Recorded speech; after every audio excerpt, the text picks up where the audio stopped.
सुमनसवन्दित सुन्दरि माधवि चन्द्र सहोदरि हेममये मुनिगणवन्दित मोक्षप्रदायिनि मञ्जुलभाषिणि वेदनुते पङ्कजवासिनि देवसुपूजित सद्गुणवर्षिणि शान्तियुते जय जय हे मधुसूदनकामिनि आदिलक्ष्मि जय पालय माम्।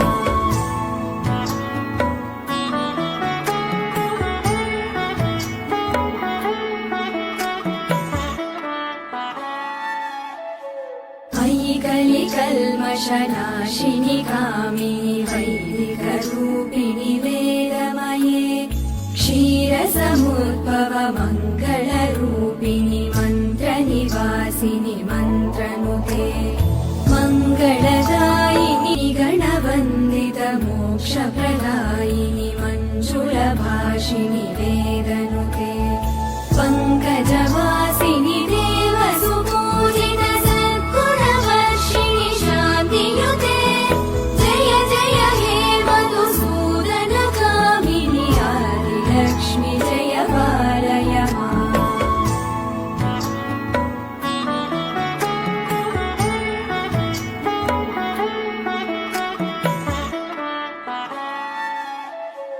अयि कलिकल्मषनाशिनि कामिनि वैदिकरूपिणि वेदमये क्षीरसमुद्भव मङ्गलरूपिणि मन्त्रनिवासिनि मन्त्रनुते मङ्गलदायिनि अम्बुजवासिनि देवगणाश्री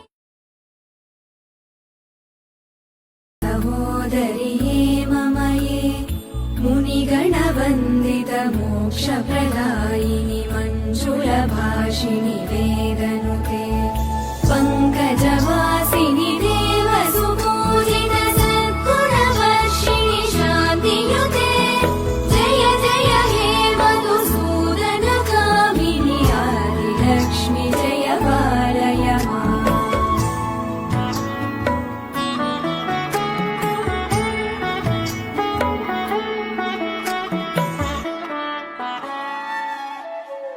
अयि कलिकल्मषनाशिनि कामिनि वैदिकरूपिणि वेदमये क्षीरसमुद्भव मङ्गलरूपिणि मन्त्रनिवासिनि मन्त्रनुते मङ्गलदायिनि अम्बुज समुद्रतनयां सरसिजनयनां हरिवल्लभां हिरण्मयीं प्रसन्नाक्षीं वन्दे मुकुन्दप्रियाम्।